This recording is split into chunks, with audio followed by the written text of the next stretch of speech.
देखिए बोल बम लोग हैं, बोल बम के साथ बात करिए, उनके साथ बोल बम करिए। ये कॉरिडोर है पूरा,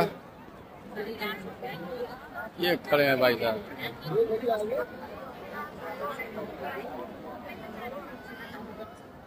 कहाँ आए हुए भाई साहब? अयोध्या दर्शन करने धाम आए हुए हैं। हाँ जी, महाराजगंज जिले से आए हुए हैं। हाँ बाजार मेरा घर है जी।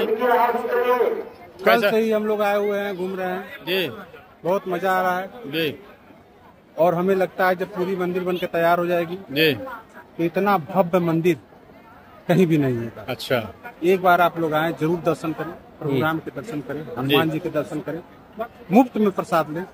जी सारी सुविधाएं उपलब्ध है, ठहरने की, खाने की। बोलिए जय श्री राम। जय श्री राम, जय श्री राम।